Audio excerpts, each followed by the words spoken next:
Okay, Chair, we're live now. Thank you, Daniel. Good morning, everybody. My name is Councillor Mick Saunders. I'm the Chair of the Economic Development, Environment and Infrastructure Scrutiny Panel. I'd like to welcome you all to this virtual meeting of the committee. Can I remind all participants that normal rules and procedure apply? For example, comments and questions need to be directed through the Chair. As we are meeting virtually, proceedings may take slightly longer, so your patience is appreciated. While members of the public can view this meeting via YouTube Live, they will not be able to actively participate or comment on proceedings. As this meeting is being live streamed, can I remind all participants that their conduct should reflect this? Thank you. So we go straight on to the agenda. Item number 1, Sue, have we got any apologies for absence? Yes, Chair. Apologies from Councillor Arundale. Thank you. Thank you. Have we any declarations of interest? No. Okay. Item number 3.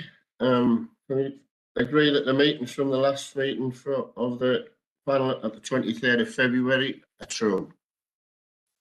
Agreed, Chair. Agreed, Chair. Thank you. Okay. Item number 4 on the agenda. I'd like to welcome Craig Cowley, who is the Transport and Infrastructure Manager, and Chris Orr, who is the Infrastructure Programme Manager.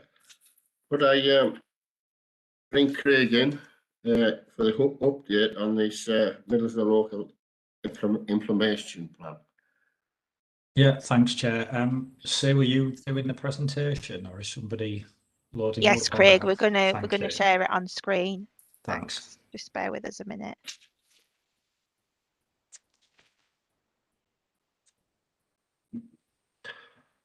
Craig, before you start this, can we have the question? You want the questions after the overview, yeah? Yes, please, if that's okay, yeah. Okay, Craig, thank you. Brilliant. Right, well, thanks everyone for inviting myself and Chris this morning to go through the Middlesbrough Local Implementation Plan. It's been a couple of years in the offing, and basically the Local Implementation Plan is what was formerly the Local Transport Plan, which I think everyone on the call will be aware of.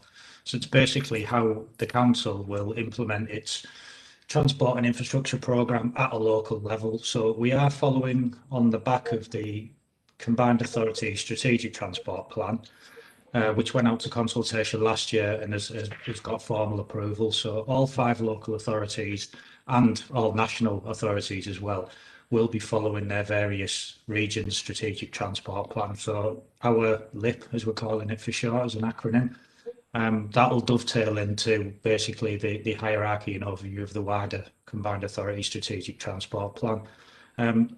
As Chris has done nearly all of the work on this, I don't really want to steal his thunder. He's worked very hard to get this plan in the state it's in. So I am going to hand over to Chris to kind of go through some of the slides, but we'll obviously both stay on for any questions that any panel members have at the end. Thanks. Over to you, Chris. Thanks, Craig. Right, cheers, Craig. Thanks very much. So, yeah, as Craig said, it's basically the local implementation plan is replacing our local transport plan, and it's a statutory requirement for us to complete it. And it sets out our transport ambitions and goals and objectives, improves the chances of securing funding opportunities from external sources like the DFT, Tees Valley Combined Authority, and other places where we get our allocations from. And what we're doing as part of this is we're looking to engage our stakeholders to guide our transport policy into the future. So that's what we'll be doing as part of our consultation process, lining out what we're looking to do and getting comments back from stakeholders, basically. Could I have the next slide, please?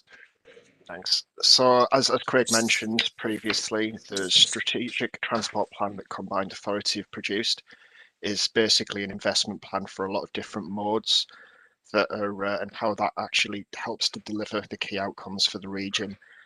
We're looking to do the same, but on a local level. So there are a lot of parallels between the 2 documents that are being provided. Our main drivers, though, however, are a bit more local. So it's more about the council's aims and objectives as well. So we've got the Mayor's vision, investment prospectus, the local housing plan. We've got a network management duty to make sure that we're delivering a suitable solution for our transport requirements. and making sure that we're maintaining our asset to the best of our capabilities with the funding that's available, and also implications for the medium-term financial plan. So as part of this, our key components that we've identified for delivery within the local implementation plan are on the screen there. Appreciate it's a bit small at the moment, but I'm sure this can be shared afterwards. But it's basically reducing the number and severity of casualties on the borough's network, minimise congestion and manage traffic flow on the tri-way network, improve highway network reliability and resilience, improve local air quality, remove transport as a barrier to accessing jobs, education and training and leisure and retail opportunities, and provide targeted interventions and measures to assist mode shift to allow highway users to make informed travel choice. So that last one's basically about looking for people to use alternate modes of travel as opposed to just jumping in the car for every opportunity. Can we have the next slide, please? So based on that, the idea is that we're trying to get a behaviour change and modal shift towards people to use private cars less. So we've identified a hierarchy of need.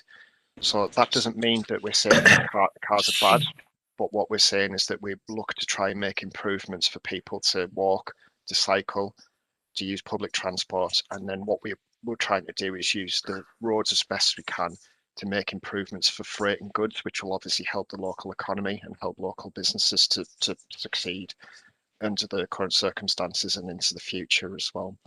So we identified that building more roads isn't sustainable, and all it does is it induces further demand. So if we keep building roads, people will continue to use cars all the time, and that's not going to be sustainable. It's not going to help us achieve our aims and objectives in terms of green agenda. And it's we've got obesogenic issues at the moment in terms of the population. So we're trying to get people as active as we possibly can, and this is a way that we can actually address some of these issues.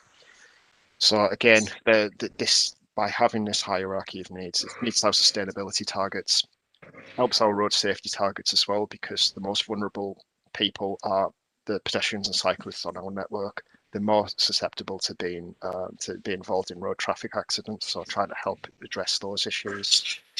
Getting people moving means the economy can move as well, freeing up space on our highway network to get freight and goods moving. Improving accessibility for all, which includes people with disabilities, making improvements to our local environments and helping people to get about.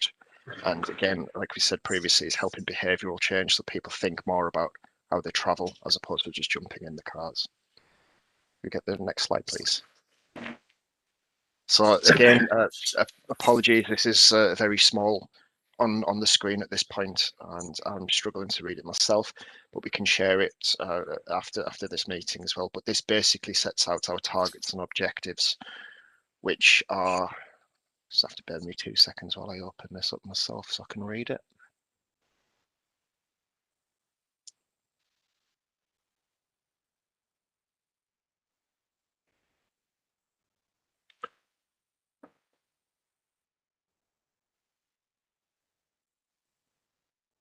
Chair, can I come in there while Chris is being quiet? Can we have this page resent back round at some point? Because like I say, it is very small writing. Yeah, I think so. I think Chris or Sue, could you sort that out, Sue, at a later date? Yes, certainly, Chair, I can do that. Thanks. I found a copy that I can read now, so that's okay. So we've got 9 outcomes that we want to achieve as part of our local implementation plan, and that's reduction in the incidence of accidents, which we've already talked about, minimising congestion and managing traffic flow, improving highway network reliability and resilience, increasing public transport patronage, ensuring that our highway network is fit for purpose and we don't have any structural failures, improving local air quality, a more accessible transport network, fewer people unemployed, and more businesses registered in Middlesbrough. So we're using transport to try and offset some of the impacts of a lot of these agendas and outcomes that we're wanting to achieve. The LIP document goes into far more detail, but at this point in time, that's what we're trying to do. We're trying to make improvements in each of those allocations, and we'll be monitoring that over the short, medium, and long-term period to see how we're actually progressing with that. Would you be able to move to the next slide, please, Sue? Thanks. So we've had approval from executive to go out to consultation on this local implementation plan, and we want our stakeholders' involvement in this and buy into it as well. We want to listen to how people feel our proposals have gone, and we're going to be completing a 6-week consultation period following the same process that Tees Valley Combined Authority did for their strategic transport plan. We'll be predominantly doing the consultation online, just because obviously under the current situation with COVID, we've got very limited interactions with people face to face. If we are in a situation whereby that changes, we can have face to face conversations with people, which we'll assess as we move forward.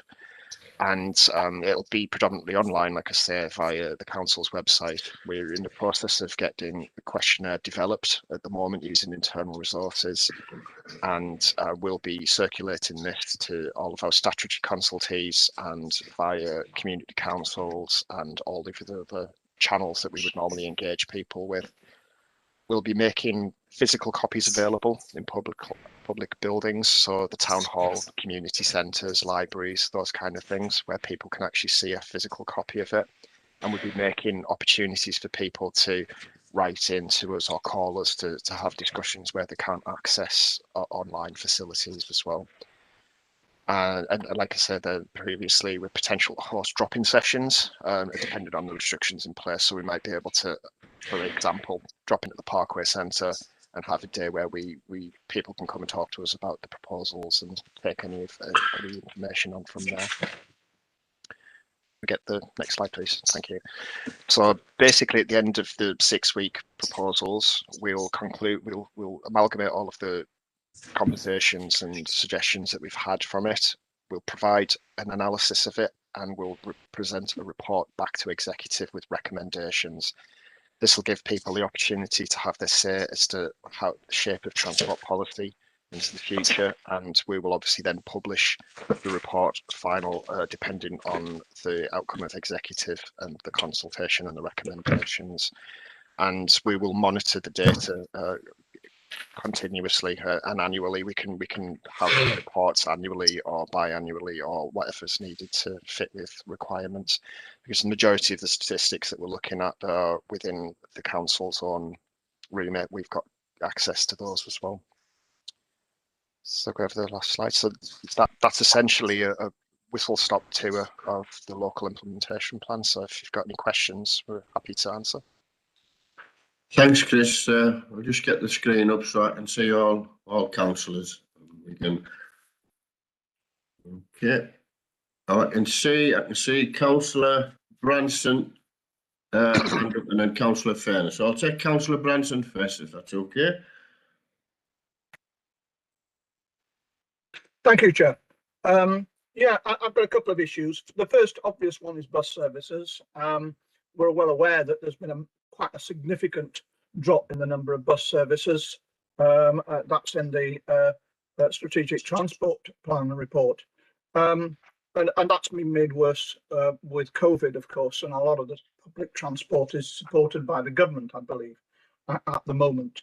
I understand that you want to try and get greater access to public transport, but the problem at the moment is that the transport operators are reluctant to put on new routes because of the fall off in their clientele. I mean, we were trying to develop a new route in Colbinewham, for example, linking at Stainton up to Colbinewham and then to Marton, but that was pulled by Stagecoach when the pandemic came.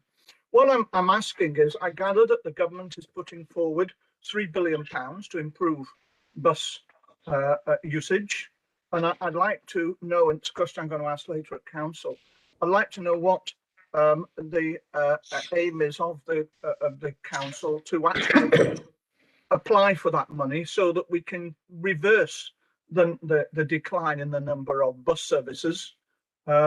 Because it's quite clear that the lack of bus services is one of the major reasons why people can't get to work, why they can't access certain employment, because there just isn't a bus service available. So the question really, first of all, is on buses as to what you're going to do to apply for this money. And as regards cycling, which is a great thing we need to develop, we do need to make certain routes available for cycling, which at the moment are only partly used. I'll give an example, and that is the pathway that takes you down through Acklam, Acklam Beck, I think it is. I know that some work is going to be done there, but I'd like to see a usable cycle track that can take you all the way from Stainton right the way to the town centre without you having to hoik bikes over fences, which at the moment you have to do. So 2 separate questions, but I wonder if you could answer on those. Thank you. Yeah, I'll pass over to Craig to answer about the bus information because he knows more about that than I do. Yeah, thanks, Chris. And Chris, you can pick up the cycling as you're our resident cyclist, so brilliant. Yeah, so thanks for that, Councillor. I know we've had many discussions previously about the increase in bus services in Middlesbrough. So obviously the recent government funding announcement is welcome news for us. How we are going to look to apply for it, I'm a member of the Transport and Infrastructure Group, which all 5 local authorities are represented on. So we feel that the best way that we'll be able to access more money from the government is to apply as the Strategic Transport Authority. So we are currently having discussions with all bus operators. We can't do it as one collective meeting due to the monopolies and mergers issue. So we are doing that individually.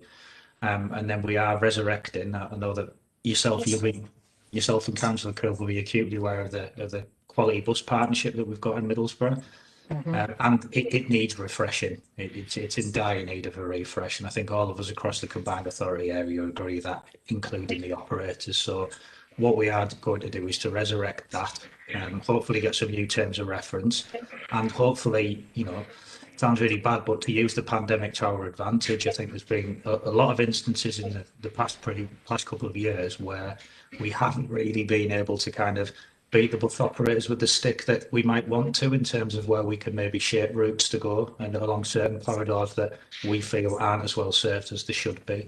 So I think that, as bad as it sounds, the pandemic does provide us with an opportunity to refresh our thinking as a town and as a region. And I think that's one of the things that we'll do in shaping how we apply for the funding, and maybe where we can possibly redirect routes, buses into routes in areas that previously haven't been as well served, and where they can maybe link up with the other new developments as well, which make them obviously more financially viable for the operators. Does that answer the question ever so slightly? It does. It does. Presumably going to get in touch with us about setting this up, the committee, so that we can actually have an input into it. Is that right? Yes. So the quality partnership, it won't be represented by councillors. It will be by, so obviously I will be on that quality partnership for the council. I think Richard will probably be there as governance, as a director level as well, across the board with all of the operators. But naturally we will come back, whether we set up an internal group post first discussions as part of the partnership, and then we can obviously take each ward member's feedback that want to be involved in those discussions. I know that yourself and Councillor Cooper are big champions of buses in the local area, so we'll definitely involve whoever wants to be involved. Yeah, if you could, because certainly we want to get back in touch with Stagecoach to see if we can to rerun, or bring back again the route they were just about to introduce when lockdown hit us. They were about to introduce it in March of 2020, and of course it all went. It all went. So you'll get in touch with us about that, will you? We will, yeah. And as I said, it's strange to say it, but we hope the pandemic can actually maybe help us ever so slightly with buses. It's one thing that's suffered greatly, and then therein lies an opportunity to maybe make it a bit better moving forward. Okay. Thanks. I'll let Chris pick up the cycling bit, sorry.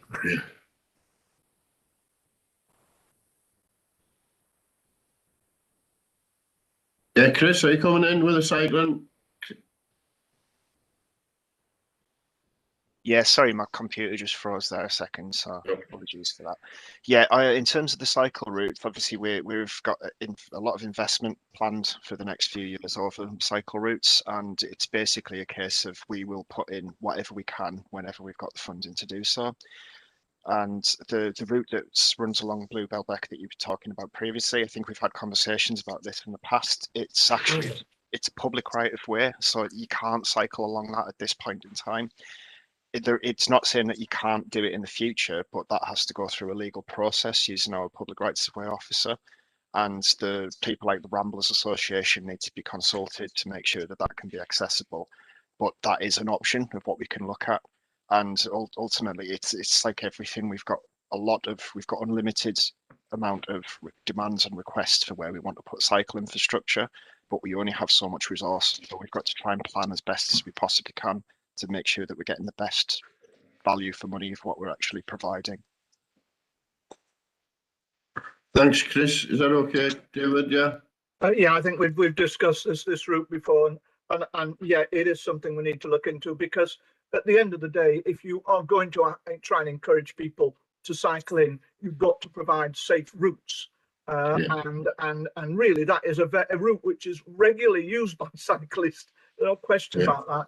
It's got to be looked at in the long term as a cycle route. Yeah. Okay, thanks very much. Sorry, can I just jump in as well? Sorry. I fully appreciate that, and people will use routes and people will do things however they want to do them. We are working at the moment with 4 consultancy to do some work on our mobility corridors, which will basically look at how we can squeeze the most capacity and make improvements for public transport and pedestrians and cycles along our key transport corridors into the town as well. So that will hopefully start identifying key junctions where we can start working to make improvements that way as well. So we'll look at, for example, Martin Road, and we'll look at each of the junctions and how we can actually make improvements to connect everything better. Okay, thank you. Okay, Chris, thank you. Councillor Furness? Thanks, Chair. Yeah, obviously this is big on my agenda as well, like Councillor Branson. It was at page 10, the hierarchy of need. I thought it was really good. Putting pedestrians first, then cyclists, obviously public transport, goods and like product, and then private cars at the end.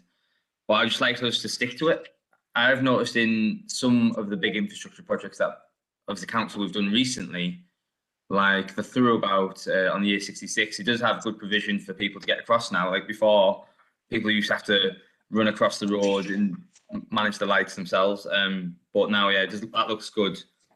But I think, for example, the proposed cycle route along Linthorpe, the consultation, obviously people felt like the consultation wasn't good enough and it was almost just being implemented on them. And I think we need to obviously talk to businesses and tell them that actually, you know, widening the paths, making cycle routes is actually beneficial for those type of businesses, because, you know, there's a lot of evidence throughout the world where pedestrianising areas actually is good for business and good for the type of businesses that are along those roads. So I think we need to make that argument and obviously have the evidence there, rather than obviously the executive who implemented it bluntly said to them about certain things, which should have done a lot better on that. But yeah, we need to do it in a better way, and I think that comes obviously from the top. And then one thing I've mentioned, I think previously in these meetings, is if we're really serious about introducing, you know, people first, basically, it's about moving people, not moving cars. We need to look at low traffic neighbourhoods. We need to look at school streets, stop through traffic through residential areas where, especially in Park Ward, where it's quite a grid pattern of the old street houses, people will just cut through. And these are pedestrianised areas where a lot of children play, and obviously on school days as well, people just fly down roads. It is bumps, but we need to think about making the areas where it's easier to walk across that area than it is to drive a car through that area. And I think the residents in that area would like that, but I know there'll be certain pressure groups that won't like that. But I think you've got to think about the residents, and I would like to see the council really thinking about these things like low traffic neighbourhoods, because I haven't heard them. I've said them and they said, oh yeah, that's interesting, we have looked at them, but I haven't seen any ideas about even where we could put them. And I think it would go a long way if we could implement these in areas, or even pilot schemes. Because I know we did use it on Low Church Lane in St Mary's Walk. Obviously, you blocked off the road there, and then now it's being unblocked. And I don't know if that was the consultation wasn't done or the information wasn't given out, so people felt it was imposed on them.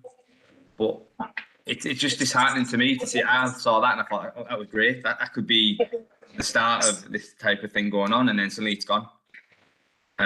So I just want to see the council implement these ideas but think them through and have the information there to give out to residents or the Gazette and publications and press releases, so it's not seen as it's just a bad thing for certain people. Okay. Get back to me on that. Sorry. Okay, Councillor. Craig, do you want to come in on Councillor Fennis's comments? Yes, yeah, if that's okay. Yeah, thanks for that. And I don't think we disagree on many things there. In terms of consultation, I think we've learned a lot in the last couple of years in terms of how we could improve it and where we've probably failed previously, where people feel that schemes have just been done to them as opposed to they've been involved with them. Obviously, you mentioned there the Church Lane one and the Linthorpe Road. I am still involved in one, and I was involved in the other one previously. Obviously, consultation, it's brilliant. It's there to involve residents and businesses and stakeholders so that we get the most out of it. However, we don't always make everybody happy, and that's obviously the downside of it. Previous consultation exercises have been very, very close, some in favour, some not. When we've then piloted certain schemes, they've kind of not really had the effect that we wanted to. I mean, the Church Lane one in particular, you know, it was a knife edge in terms of a positive to proceed with that scheme, but what we obviously then came a cropper with, for want of a better expression, was a lot of the traffic was then rerouted. So much like water, traffic finds its way wherever we do or don't want it to go. And I think that was something that we learned from that, and we are doing full origin destination surveys on that whole estate to find out where people are going to and from at key times. So I think that as much as it made a lot of residents unhappy when the closure went in, it made some happy. But I think we've learned from that and been truly listening to and involving the residents in that. Similarly with Linthorpe Road, myself, Chris and Richard had recently been out on a couple of site visits with businesses, and we've looked at their suggestions of what we can do to improve as part of the consultation process, and a lot of them have highlighted some really good issues that we missed and the designers missed as well. So we think it's been really valuable to involve businesses there. I know that there's currently a lot of opposition to that, but I think, you know, we feel that they feel that they've been listened to, and we've picked up on what they would like to see in that scheme. So we are going back and trying to amend things where we can. Again, that's just a snapshot, but I agree. I do think we can learn. And low traffic neighbourhoods and School Street, again, they're a brilliant idea. We don't see why they can't work in Middlesbrough. They wouldn't work in every ward in Middlesbrough, naturally. I think Park Ward is a good suggestion for one. Naturally, it's where we obviously want to try and implement them probably on quieter streets as a pilot to see how it works. Because if we were to put them on ones that are on main arterial transport routes or just off them, we're going to come up with a Church Lane, St Mary's Walk issue again. And I think we need to properly look and plan where we could put a pilot scheme in, because I do think it'd be successful. I don't see why Middlesbrough couldn't benefit from that as well. I hope that's kind of answered your statement question. Yeah, thank you. Just obviously, if there is any consultation or any ideas behind that, I'd like to be involved. Yeah, definitely. That's not a problem. Right, thank you. Yeah. I think that goes for all councillors, Councillor Fairness. Yeah, and I totally agree with you, Craig, about, you know, you have to think of where the water goes, where the traffic goes. It has been in the taxi trade for 37 years. If the road's blocked, you tend to look for other shortcuts. So, yeah, I totally agree with what you're saying about that. Can I bring Councillor Cope in, please? Thanks, Chair. Yeah, Councillor Branson and I absolutely agree with about the bus routes and the cycle routes and things into the town. I was very disappointed when the bus from Stainton through Colby was cancelled. I think what we need to look at is we're getting a lot of building in the south of town, in Hemlington Grange, in my ward, places like that. I think we need to have a sit down and look at the bus routes and cycle routes and things, because otherwise if you build 1,500 houses or so, then you put the routes in and then you do that, people have already started to use the cars, and so we've created our own problem. So I know it's difficult to get a bus in there for the time being, but as Councillor Branson said, we need to do it as soon as possible. We need to get the cycling routes. We need to get the footpaths in before people say, oh, well, I'll just use the car. Then we've got to look at where people actually go, because if someone lives in Hemlington but works in Hartlepool, then they're still going to use a car. Whereas if say, right, we'll find alternate routes. So we need to look at it in the holistic sense and actually get something done. So all in favour of that. And I think we need a brainstorming session, whatever it's going to take, as Councillor Furness said, and to look at it, look at the south, look at the centre of the town, and look at that. Thanks, Chair. Thanks, David. Do you want to comment on that, Craig or Chris? Yeah, I mean, I'll quickly come back in because everyone will be sick of hearing my voice. But yeah, I totally agree, Councillor. I think you'll be aware of some of the ideas and kind of small projects that we've had in terms of personalised travel planning with the Combined Authority and Connect Tees Valley and the Let's Go campaign in Darlington, kind of mirroring what they've done. One of the best times to get people to change their travel behaviour is when they move home, move school, maybe primary to secondary or college or university. Those kind of life-changing events are when people will properly look at where they're going and how they kind of get there. And I think you're right, it's a big chicken and egg with the bus. I know we've had many discussions even in the last couple of weeks about footpath connections and bus routes as well. So it is important, but I totally agree, and it is something we're trying to work on with the developers as well. So when, you know, as part of the promotion packs for a development, everyone, you know, all the developers sell it. You've got this brilliant new house, you've got space for 2 cars on the drive, and ourselves in the planning department are like, no, you can have space to park the car, but you've also got a bus stop at the end of your road. You've got cycleways that run adjacent to the new estate or between other estates to connect you. And I think we've probably been guilty of not promoting as well as I think we should.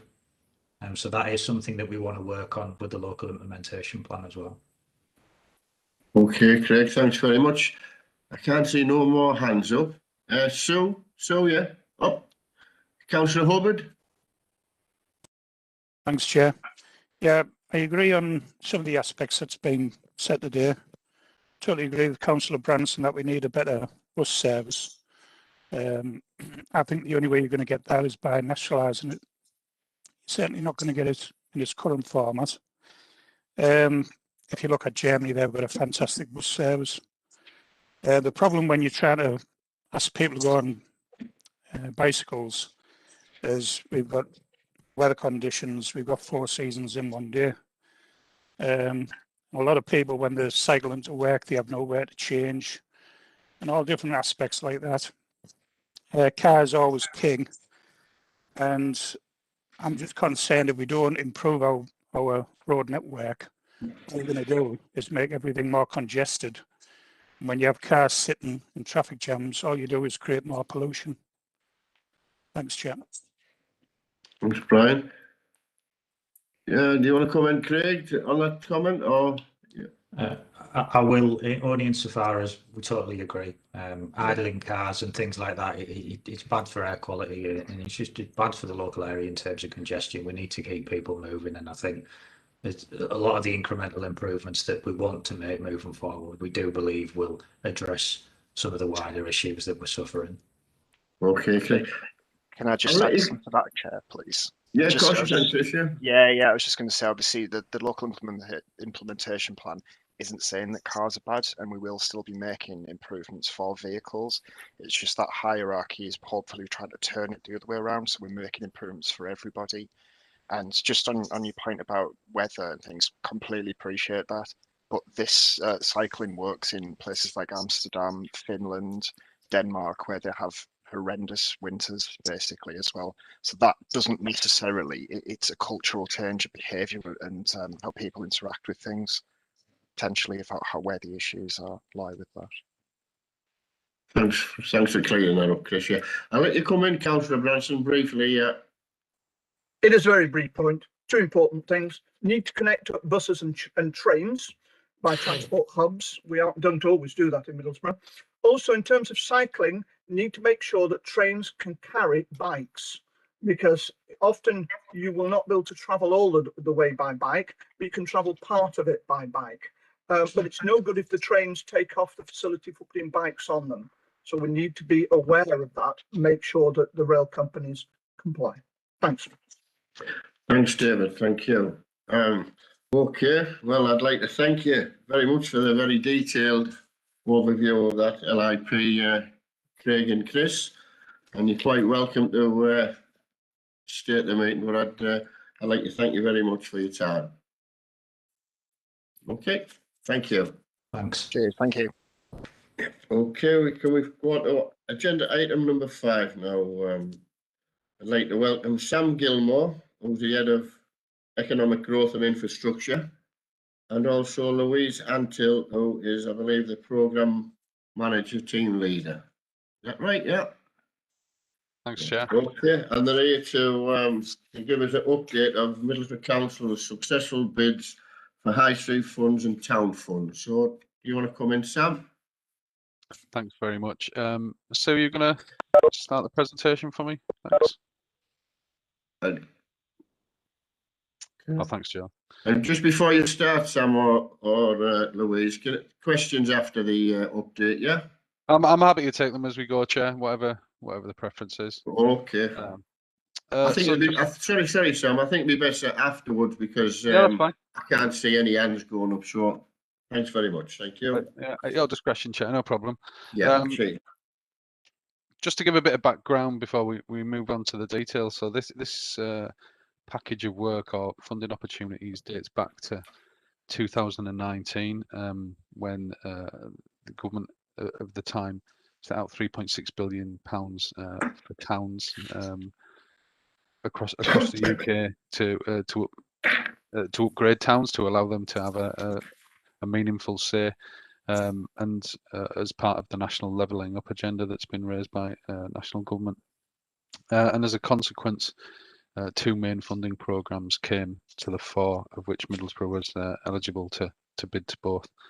We had the Future High Streets Fund, which was launched in 2019, and Middlesbrough Council put an expression of interest in the summer of 2019 to outline its proposal in a competitive bidding process for a share of some of that money to help high street areas. Now, that was quite a bespoke programme, and you have to outline and identify a specific high street area, so it doesn't necessarily spill out to all of the district centres and other areas. You have to present a cogent strategic case to fundamentally transform and upgrade the high street areas, and that's what, with the benefit of the strategies that we had, the town centre strategy that was extant at the time,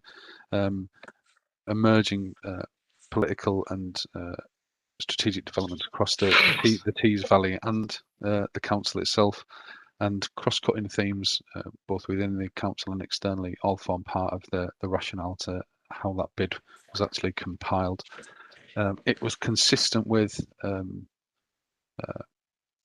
the way that the market was moving all the time. There was always an acceptance that the rise of online sales and such would be a challenge to high street areas, and that diversification was required to bring town centres into the centre of the communities and make them the centre of activity that they historically were. I don't necessarily see it as a transformation, almost going back and completing the circle of why town centres emerged in the first instance, being that centre for people gathering, people doing their trades and businesses and commerce, social functions and community functions. So that's the fundamental principles that sit behind that. Now, in line with the Future High Streets Fund, it was very late 2019 and early 2020, the opportunity for the Towns Fund presented itself, and Middlesbrough, it's less of a competitive process, although there's a lot of work and business case and very detailed analytical work goes behind it, but it was principally our eligibility was based on indices of multiple deprivation and the characteristics of our resident population. But equally, we still have to make a strong case for some of the changes that we thought were required in the local economy, and equally how we could bring the local community in terms of active participation in the design and engagement in some of the funding programs to go forward. So to be clear before we move on, the Future High Streets Fund bid is a council-led bid. We are the applicant and the accountable body, and it's council business, if you like, but based on strategies that have been garnered over many months and years. The Towns Fund bid has certain conditions in terms of we must establish a town deal board to produce a town investment plan, which we had done in early 2020. And that board made of representation from key stakeholders from the business world, from the political world, from our institutions like colleges and universities, have come together, and they have the remit to help to steer, shape, design and coordinate the delivery of Middlesbrough's, in the widest context, Middlesbrough's regeneration priorities together. So it's not necessarily a council-led thing. We are the accountable body of the Towns Fund, but it is a partnership bid and a partnership governance structure as part of that. So just to be clear on that, if you could just next slide, please. Thank you. So we have the Future High Streets Fund and the Towns Fund. So we can skip that one again, please, Joe. So the Future High Streets Fund, it's overseen and administered by the Ministry of Housing, Communities and Local Government, MHCLG, as we like an acronym. And it's very much pushed, as I said, on how towns can reinvent themselves or recomplete the circle to make sure that high street areas have more relevance in modern society. They have traditionally become retail dominated, and the fact that we are retail dominated means that we're much more susceptible, much more vulnerable to economic shocks and changes in general behaviour that come about from the rise of online retailing, and the fact that leisure markets and commercial activities are starting to come back into town centre areas, whereas they'd perhaps historically started to look to out of town destinations. The experiential economy is a big part of what drives town centres, and Middlesbrough was massively dominated by, well, still is massively dominated by 1.1 million square feet of retail floor space, which in relation to the size of our economy and our population is a huge oversupply of retail floor space, and this has many long-term structural deficits that it creates in the economy. So there's a race to the bottom in terms of rents. Businesses and landlords cannot invest as a consequence because it's a buyer's market in terms of retail floor space, and then as a consequence they can't keep reinvesting and refreshing the fabric of the buildings, and it just generally deteriorates over time. So it requires an economic intervention, an economic shock, if you like, to actually disrupt that marketplace and change the dynamics of it, so that our proportion of floor space in terms of residential uses, which is quite low in the town centre area, leisure uses, which we are underrepresented against, even notwithstanding COVID, there is a strong appetite still in that market, and other community uses and commercial uses. We need to drive as much functional economic activity and societal activity into the centre of town to have the spin-off effect of mutually sustaining one another, whether it's shops, restaurants, bars, coffee shops, businesses, retention of skills and knowledge. And of course our skills pipeline is absolutely critical, that we get people who want to work for companies in areas that are very much more discerning on the well-being and the extracurricular side of activities, where they're going to live, what they're going to do in an evening, what the social life's like, and we have to present that as an absolute package. And that's something that we were always looking to do, but obviously COVID has amplified and accelerated that process. So the slow decline of the high street that would have occurred over 5 to 10 years in the absence of COVID has we just pressed fast forward on everything with COVID.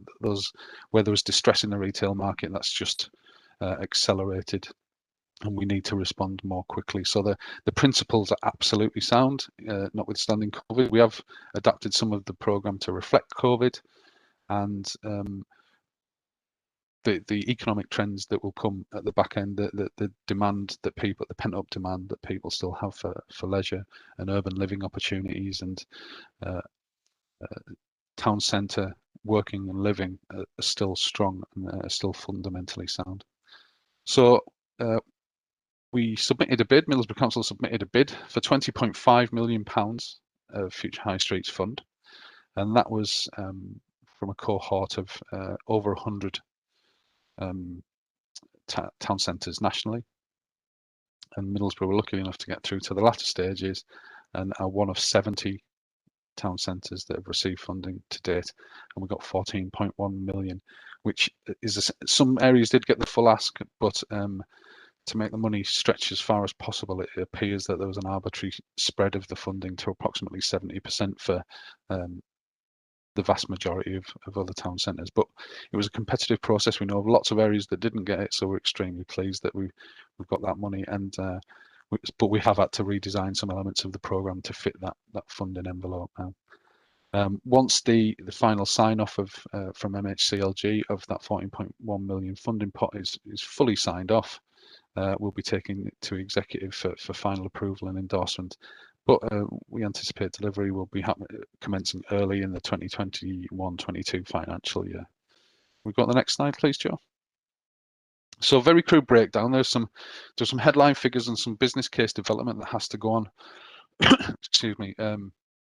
Underneath each of these themes, but to support the Middlesbrough Council to purchase the Captain Cook shopping centre, and the plan is over time to change that to a leisure hub, and £9.1 million of investment will actually enable the conversion of the current retail units over time, and with a managed decant and without forcing any existing tenants and any rent-paying tenants out. But we'll slowly change the dynamics there, so it is leisure-led, family-friendly, an environment where people can come and spend evenings and weekends and throughout the day. And there was a very strong leisure pound in the economy, and there's pent-up demand all the way through, as we've seen through the COVID experience. As soon as any sort of restrictions have been lifted, people have been desperate to get back out. So that there is very much, it's considered a strong market. It still needs to rebuild and grow, but there's a huge amount of interest in that, particularly with Middlesbrough's demographics and its catchment area. So another part of it is to develop the town centre residential. So we've got both residential gap funding and some other residential gap funding, because as a relatively untested market in terms of the very centre of Middlesbrough, to bring back in that apartment and urban living offer. Some of the completely private sector business cases are not entirely tested and up to sole viability without any sort of intervention. So there is a gap funding element required to make sure that those schemes are actually viable and we can drive that footfall, and that brings in hundreds and hundreds of people into the central areas, which provides obviously a great amount of footfall. It provides consumption for some of our retailers and some of the leisure providers, but equally it animates the area of an evening. I mean, a lot of people will accept that Middlesbrough after 6 o'clock, the central of Middlesbrough after 6 o'clock on an evening can be quite barren, and it will help with passive having more people around there will just help with passive surveillance and the ability for us to reduce antisocial behaviour, because there'll be more passive monitoring going on in the area. As part of the COVID adaptations, or our acknowledgement of the COVID adaptations, we understand now that this builds into the discussions that were held previously with Craig and Chris about how we improve access and accessibility into the town centre. Some areas may need pavement widening, but equally it's about increasing the opportunities for some of the businesses and some of the smaller traders to be able to trade in practically immediately in spill out areas immediately adjacent to their property, but that has to be properly managed and with appropriate equipment. So we'll be looking at that. We're conscious that the perceptions of Middlesbrough have always been a challenge, particularly in terms of safety and security, but perhaps unfairly. And we understand that our main routes between car parks and places of work and car parks and town centres are not necessarily the most welcoming or feel the safest areas. So we want to invest in safety, security measures, bright lighting, lifting those areas so people do feel safe and feel monitored, and also bringing ourselves into the 20th century. So there's a lot of cashless opportunities in terms of you can pay for your parking, buses, whatever, via cashless means instead of scrabbling around for that little bit of change that we've all done in the past. COVID grants will be brought in town centre areas, specifically for town centre areas for those businesses to make those necessary adaptations to help them to recover and trade to a certain level. That could be the actual, rather than the pavement build outs that were spoken about earlier, it could be grants to allow businesses to convert some space outside, invest in some of the materials, some shelters, etc., to make sure that they can perhaps address some of those weather issues that we've had raised earlier in the meeting, but also to invest in a bit of resilience. So if an organisation needs to has some ideas or a strong business case to invest in some sort of capital improvement to their facility that will allow them that if and we hope it doesn't happen, that if any future lockdowns came into force or any other future restrictions came into force, that they can diversify their income sources or the way that they trade to be less affected by any future restrictions. Cycling infrastructure, again, building on the previous argument, we completely take the members' expectations that cycling and walking needs to be built in the area. We're desperate over time to build a very strong network which provides seamless north, south, east, west access points and routes for people who want to cycle and walk into central Middlesbrough. So we are investing in that. Events infrastructure, it's critical that we actually give people additional reasons to come into the town centre, and our hosting events in the town centre, hosting events on Centre Square, but also making sure that we have the equipment to install power points, gas, electricity, PA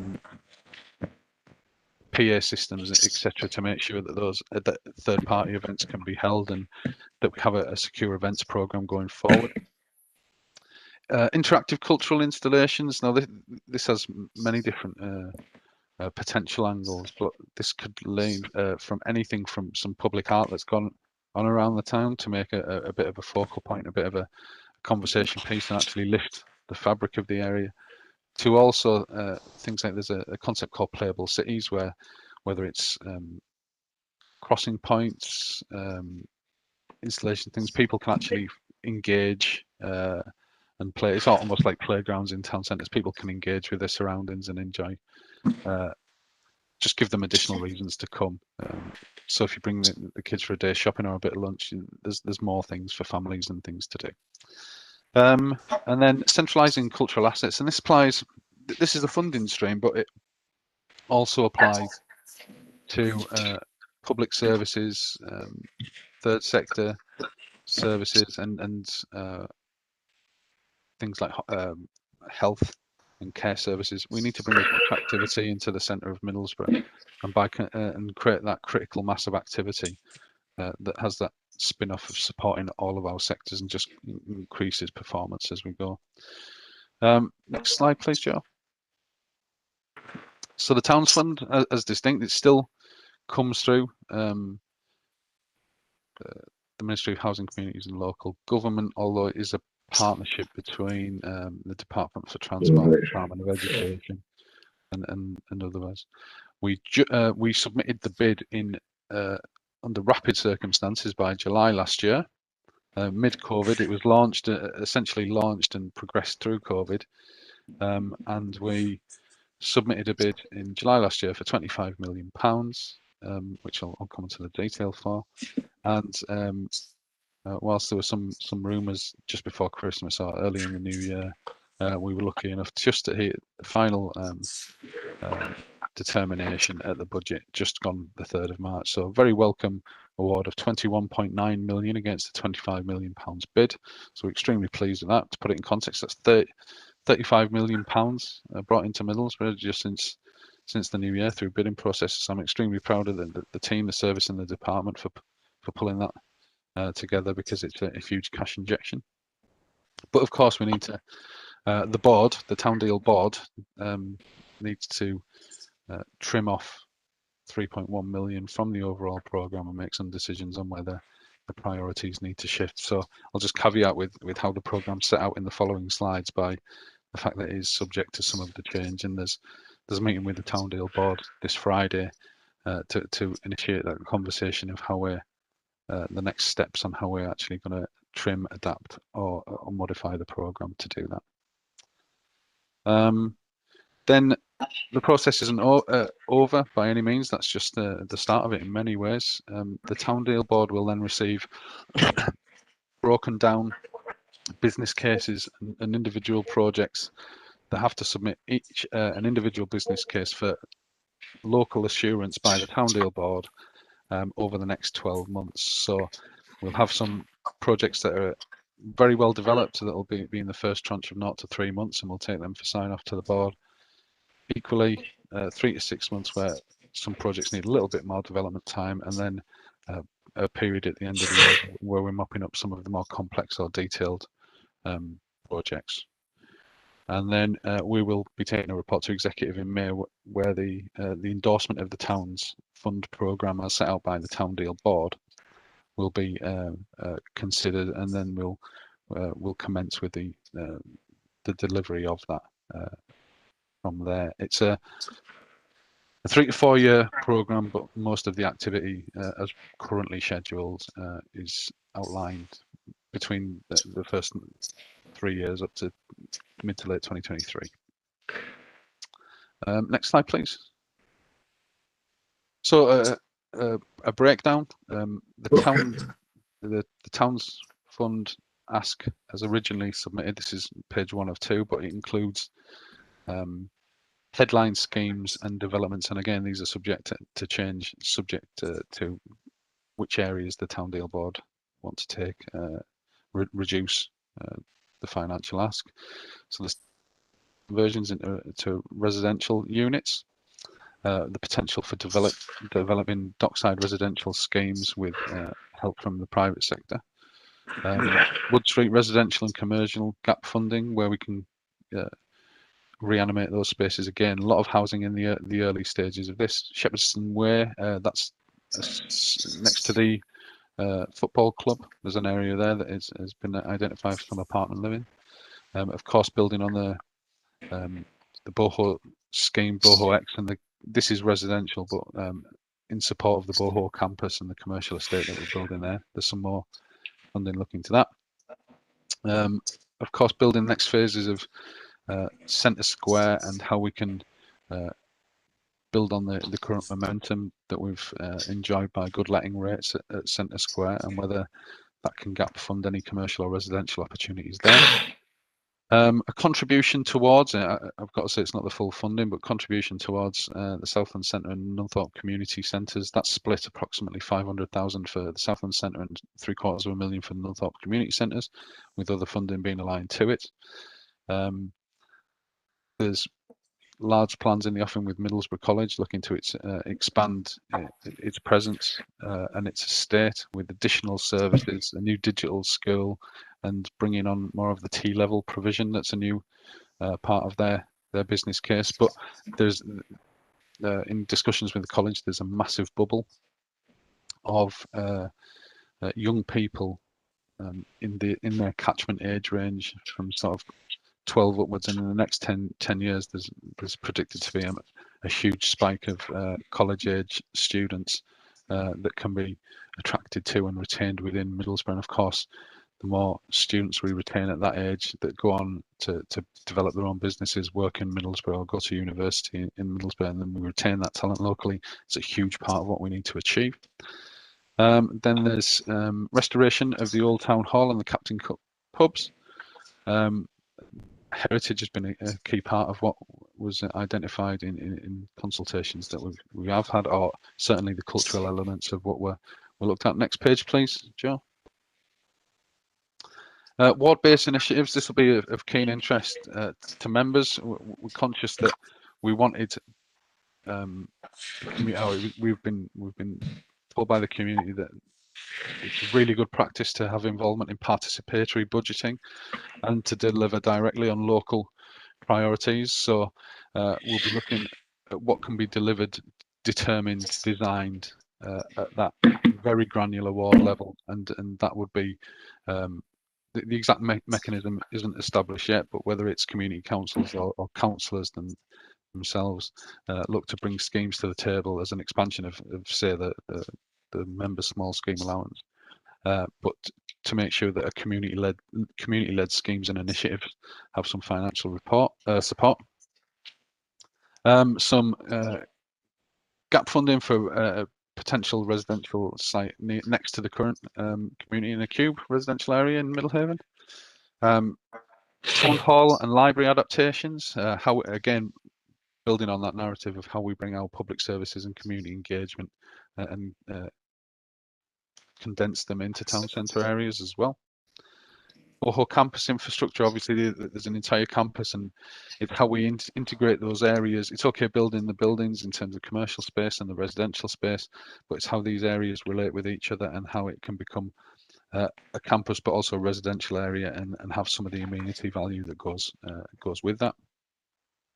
Queen Square and property conversions, that may actually broaden a little bit wider, but we have that heritage area in and around the rail station, and as heritage properties there is a conservation deficit often with them, meaning it's costs far more to restore them and bring them to a commercial use than usual, but we want to encourage that.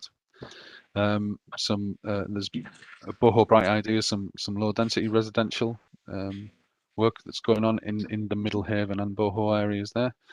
Centre Square infrastructure, how we actually ensure that the captured footfall of the occupied 100,000 square foot of office space is actually translated into people going to and from the town centre, rather than being on a little island out just to the fringes of it. We want to make sure that permeability is increased so people do naturally navigate to the town centre during the break times and on evenings. And then we're looking at there was a scheme that went through executive prior to I think it was just late last year or early this year, that looked at a cargo fleet nature reserve, but this actually provides some of the capital to invest directly in that, actually uplift it as a destination for people to use, visit and enjoy. Next please, thanks. So next steps, we will commence delivery subject to the final offer letters and sign off and business cases, which we're rapidly going through, and obviously subject to the consultation with the necessary boards that have got the oversight of these.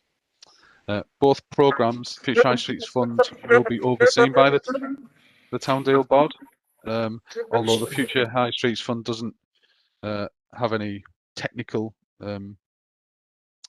reference to the Towndale board. It makes sense to actually make sure that this board has oversight, or at least an understanding of both funding programmes as it goes forward, because there's a lot of overlap in terms of the objectives. As I said, we'll be developing business cases for the Towns Fund projects over the next 12 months. We have made sure that the bids have been adapted, and we've been given opportunity by central government to adapt the bids to reflect COVID, because obviously a lot of the bidding process did start prior to COVID, and we've got to make sure that it is still relevant post-COVID, and we're comfortable that that's the case. And equally, we want to make sure that market failure is addressed. It's one thing to invest in an economy, but we want to invest in a smart way that means that council or public sector investment can slowly be either withdrawn, or the proportion of public sector investment diminishes over time, because it's about bringing Middlesbrough's marketplace to a point where the private sector can invest in and of itself, and it doesn't need that public sector leg up. Both programmes rely on a huge amount of public and private sector leverage, so the combined authorities, some of their funding programs, particularly in terms of the transport elements, have been aligned to that. And that where gap funding is involved, there will be some council investment, but also private sector investment to bring its feasibility over the line. So we're looking to get a return on investment for every public sector pound spent. And the programs that we've established and set out are based on public engagement and a well-established strategic priorities that have been developed over time. These are not new principles. The direction of travel in terms of the strategic priorities and how the economy needs to build have not fundamentally changed. Just the speed at which we need to respond has, and the program will deliver. Both programs will deliver until approximately 23-24. So next slide. Any questions?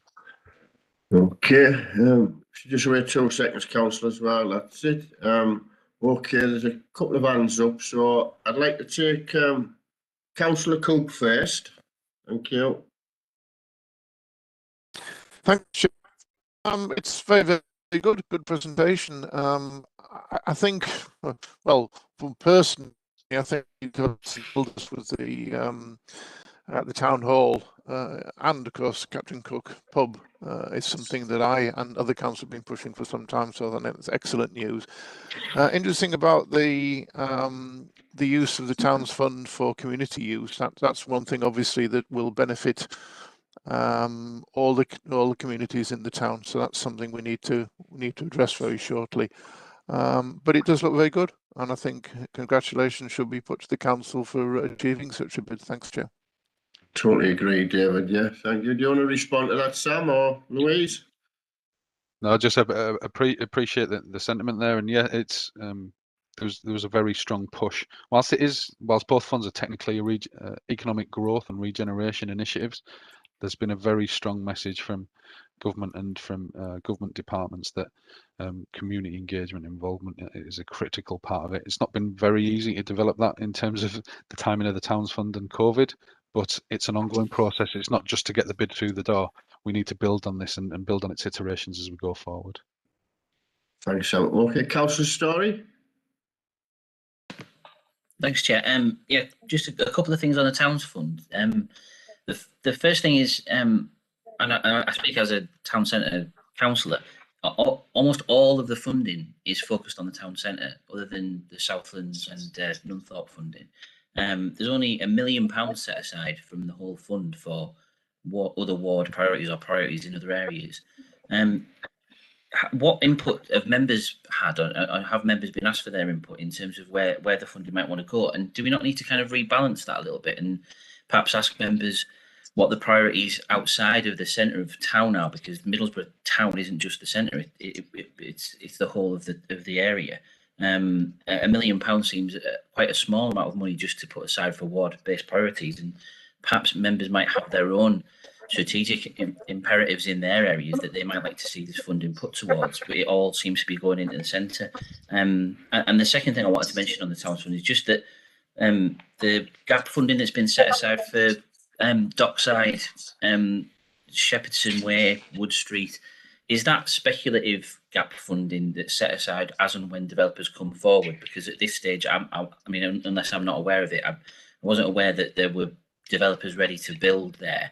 But how are we just setting that money aside from the Towns Funds so that it's ready to go as and when people come forward? Or are we expecting developments to happen there imminently? Yeah, thanks for that, councillor. So yeah, in terms of its a lot of the funding being town centre centric, that's absolutely true, but that's a consequence of the there's a high level of density that's required in terms of building activity in the area, with the view that the benefits will emanate to all areas of the town, and that's something that the Towndale Board have picked up on specifically, and the members there. So this is, they are the board to do it. It does have senior councillor involvement, the mayor and I believe Councillor Smiles sit on the board. But I appreciate that some community-led uses could be further within scope of what's going on. But the way that the bid, whilst a lot of community uses were encouraged in the bid, it was very much quite a technocratic and economic growth prioritised application process. We were expected to do government green book cases, and what that was generates, I won't bother the panel with it, but that what generates is benefit cost ratio. So it was very much a how many pounds of match funding will you be able to lever in. We had to balance the overall programme with the ability to do some commercial and private sector led investments, with the fact that we wanted to weight it with some more community based activities, which on the face of it wouldn't necessarily generate the financial benefit cost ratio that was required. So it was about formulating a balance between that. I take your point entirely, but the way the programme was, the narrative of the programme and how it was sold from a government level versus the realities in terms of the technical return on investment that's been sought from the programme meant that we had to strike that balance with something that would make a multiplier in terms of £1 invested generates £5 of financial or economic benefit versus the community needs, which almost by definition are less well understood, although we try and compensate for that. But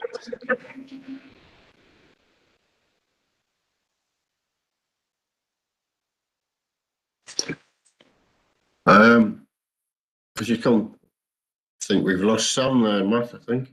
So have we lost him? Richard, do you want to come in? Richard? So... Chair, sorry, I just thought I'd finished. Oh, Sam's back now. I was going to say I'll just finish Sam's answer. Okay. I was just going to say. Okay. I was just going to say. I think that was pulling the plug. Yeah. It's just not to forget that there is also £1 million in there for the Southlands and Nunthorpe community centres as well. So it's about £2 million for community stuff.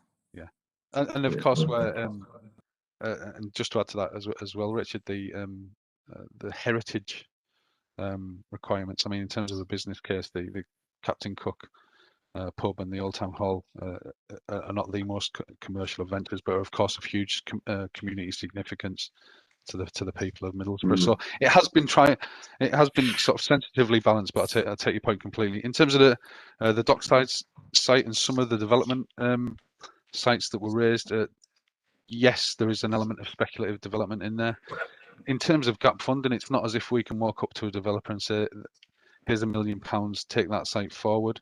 So it's a case of we're going to have to market some of these sites and say that we understand that there's a gap in that funding, and we've got some gap funding to help enable that, and then invite various bodies to the table to see how they think they could make that work in terms of an offer. So there are some development schemes, and business cases will come forward and be considered by the board at every stage. But there is an element of speculative sites that do lend themselves to those sort of residential uses, but we have to invite interest at the right time. Okay, is that okay, Matt? Okay, thank you. Councillor Furness. Thank you, Chair. So you partly answered some of my questions that I had.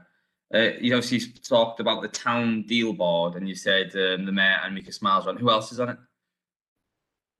I can send a full list. It's published on the council website, but there's about 20 organisations, from university, third sector organisations. It very much needed to be inclusive of a wide range of stakeholders from across the area. But I can forward that to the board, and it's on the website too. Yeah. All right, thank you. And then obviously you talked about gap funding. Is this gap funding, like you're saying, to obviously bring sites into use? And I was just wondering, like, what's the return for the council on that? Do we own the land? Are we selling the land and then part of it, or are we leasing the land? So obviously that's a lot of money to be given to private developers just to build, for them to then profit off the rents. Obviously we will get the council tax and business rates and obviously the economic generation behind that, but obviously, is that being factored in? Is it a good return for the council per se, not just obviously the wider area as well? Yeah, so there will be instances where there's various models that could be taken forward with the council either being a stakeholder or doing a direct sale. We have a lot of the land holdings there, so we'd be anticipating getting a receipt for some of those land holdings, absolutely. But the nature of gap funding is that it's not about excess profits, essentially. It's about making sure that if a development costs £10 million to build, but it's literally only worth £8 million at the end of it, then no financial institution will back that, and it will need gap funding just to get to a point of either base profitability or to bring the rental prices to a point that our market can sustain. So to fully speculatively develop, let's say a high-end apartment block in central Middlesbrough, to be privately done, that might require £1,000 a calendar month in terms of rents to make it wholly 100% commercially viable without any intervention whatsoever. This would recognise that it could be in the £600, £700, £800 a square month bracket, but requires that level of intervention to make sure that the rents were more suited to our marketplace as well. I guess my issue with that is would it be not more beneficial to build, obviously, build more housing for sort of on the lower scale rather than the £600-700 a month per calendar month for people. And maybe I've misrepresented it there, but there is a spread from affordable housing, key worker homes, all the way up to private lettings. The thing is, it is a relatively untested market. I mean, it's built over time in your Leeds, your Manchesters, your Newcastles, over time, and it's still a relatively untested product, although a lot of the dynamics are still there, and it's a bit of chicken egg. We have to demonstrate to the marketplace that these types of products can go in a commercial way. So, as I said earlier, it comes to the point where the council can step back from this, and other investors will bring their own money to build communities and estates in central Middlesbrough. And one more. You said it's about £1 million sort of unallocated. Did you say? No. Well, it's there's a debate over which sites. Go on. So I was wondering if is that something that obviously as councillors we could put business cases or proposals together as for wards or areas or lots of land that may be underdeveloped. Unfortunately, well, that's not in my gift. Unfortunately, not, because we have presented the bid as £25 million over 4 key themes. We're not allowed to, and they've said yes, you can spend up to the maximum of, for argument's sake, £5 million in each of the themes, but you can't.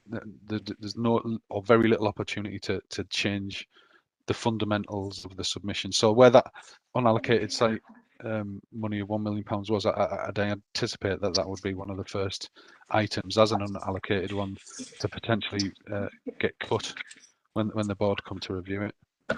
But unfortunately, with it being a town deal board with council involvement but not led by the council, it's a stakeholder board.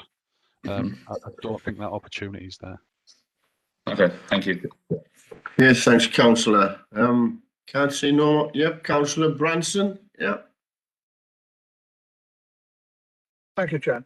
Yeah, you mentioned earlier centralising cultural activities in the town centre. Of course, one of the problems Middlesbrough has is that both its theatre and its museum are not in the town centre, which is a problem for us, because if you're trying to get people to come into the town centre, they're two big pulls. I'm just wondering what we can do to provide something that will bring people in the evening, apart from just bars and clubs, and I'm sure we want to extend that beyond that. So what kind of things do you think can be done with what we have at the moment, given your intention or the intention to develop Captain Cook Square for that purpose? Yeah. Thank you, councillor. Yes, it has to be a broad church in terms of offering. There is no panacea of a single sector that can fix this, but we know that we're very underrepresented in leisure as a general concept, and it was a growing sector before COVID and is anticipated to be such after COVID. Bars and restaurants will form part of that. There's no doubt. I would say that we have quite a developed informal or sort of student offer in the town in terms of restaurants and things. I would argue that we're probably underrepresented in terms of the more family-friendly nature of things, and we've been historically competing with out-of-town areas and the likes of Teesside Park for that. But I think there are those type of things in plans from. We're in discussion with cinema operators as well as leisure venues. There's also this concept now of competitive leisure, where it is for all the way from families to couples to groups of men or women going out together, and it can be based on gaming, sports. I believe we were at a previous panel with this scrutiny board where competitive the competitive gaming market and where people watch people play video games and such is a growth sector, and that's the type. We have some facilities now in Captain Cook Square that can accommodate those type of events as well. So it does have to be a broad church. We're conscious of that, and it has to appeal to a number of markets and cannot just be either drink led or purely food led. It has to be a genuine offer. Okay, Sam, can I just come on top of that, Sam, what Councillor Branson is? I've for a long time now been trying to push for an arena in the Middlesbrough area. I think that would attract thousands. I mean, if you just look at I think Take That was on the Riverside a number of years ago, and 34,000 people come to watch them. Obviously, and we've got not forgetting the Radio 1 Roadshow at Stewart's Park, which every bed and breakfast, every hotel was booked, every bar was chock-a-block for them. The money that was brought into the town through them two venues must have been astronomical, and I just think we could have missed out on an opportunity here to bring in an arena to Middlesbrough. Well, I'm sure. I totally agree. We need, in a general principle, we need to have a very stable and established program of events in general in the town, whether that's using Centre Square or other parts of the town centre, so that people can instinctively know that, okay, it's the first Saturday of the month or it's the final Saturday of the month. I know I can go to Middlesbrough and there'll be something half decent on, whether it's free and accessible for everyone or professional paid events. We've done parties in the park and the proms on Centre Square in the past. Have all been huge success and all been a huge economic boost. Arenas in particular, and this thinking has changed quite significantly over COVID. One of the most vulnerable sectors in that regard. I mean, it's excellent for the football club that they've got such a capacity, but they've also got a lot of the back of house support in terms of booking teams, marketing, even down to kitchens and serveries that they can actually service the food and drink from. So it's been one regular debate that's recycled back, and whilst I'm not against it, there's a lot of sunk costs. It's relatively easy to build an arena facility and get the capital to do that. It's just if it sits empty for 5 days out of 7, then it can be very expensive in terms of the revenue costs in running that. But I tell you, it can be done commercially. Many have done it, often with big corporate sponsorships like Liverpool arenas, and everybody's sold the name titles to a lot of these things. Well, it used to be the Manchester Evening News one. I don't know what it's called now, but it can be done, but it's just extremely tricky, and it can be a revenue drain unless it's done absolutely perfectly in terms of a business case. But I'll take your point completely.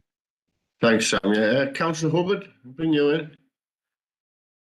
Yeah, thanks, Chair. Just on your last point there, Chair, totally agree with what you said. And it must be viable because so many authorities do it up and down the land. The town fund, I'm really, I think it's marvellous, the initiatives that you've got on board there. And I'm particularly happy with the £1 million that you've set aside to be shared out between all wards. Because as we know as councillors, we're used to the small schemes allocation, which we used to fight over £75,000. So a £1 million addition is greatly received, and I'm sure all councillors will be pleased with that. Thank you. Thanks, Councillor Hubbard. Okay, well, I can't see no more hands up. I'd just like to ask if the panel, whether any information, if you've had enough information about these two funds, or whether you require any more. No, I can't see nothing there. Okay, Sal, I'd like to thank you, and albeit it's a quiet Louise, to for your She's the brain. She's the The quiet brains of brains Parkland, behind. yeah. Oh, well, there you go, That's it. Sam. Let him do the talking. I don't know what that's. Yeah, I'd that's like to say. Sorry, Sam. Well, just to say that there will be opportunities to engage throughout the community engagement, and by extension, obviously, member engagement will be included throughout the town's fund process. But we're just trying to crystallise what that looks like exactly. Yeah, I'd just like to, on this behalf, thank you, thanks Sam and part of your team for everything you've done. I congratulate you on the funds the town's received, and hoping you see big improvements. Okay, thanks Sam and Thank Louise, thank you. Not forgetting Richard, you just sat there quiet. Okay, thank you very much. Okay, we come on to agenda item number 6, and that's the date of the next meeting, the 21st of April. Yeah, okay. Agenda item number 7, the overview and scrutiny board update. Unfortunately, I wasn't available. Brian, Council Hubbard substitute me, so I'd like to hand over to Brian to give us that update, please. Yeah, thanks, Chair. At the overview and scrutiny board meeting, the Mayor was present to take questions. There's also a health scrutiny report by Councillor McTighe that was on opioids, and I presented our pest control report, which was greatly received. Councillor Cook did raise an issue regarding landlords and the payment system, and that will be put forward as an addition to the next executive meeting, which I think it's going to be on the 11th of May, how the report goes, pest control. Thanks, Chair. Thank you, Councillor. Sue, would you like to add anything? Because I missed your hand earlier on. I don't know whether it's too late to bring you in now. Thanks, Chair. I was just going to let the panel members know that during the first agenda item 5, when we were talking about the local implementation plan, I think we just briefly touched on the livable streets and livable neighbourhoods, and hopefully at the next meeting on the 21st of April, we've got an officer from the Waltham Forest project, which is about livable streets, coming to talk to us and do a presentation on that for the panel. And also, which again links into agenda item 6, we've got Steve Fletcher's coming to talk to us about the Middlehaven master plan at the next meeting. So it was just let panel members know that's what's coming up. Thanks, Chair. Okay, so thanks very much. Agenda item number 8, is there any other urgent items? I have any. I have none. I'm not sure whether any of the panel want to say anything. No. Okay. Okay, that brings us to the end of the meeting. I'd like to thank you for all attending and hope to see you on the 21st of April. Okay, thank you. Have a nice day, everybody.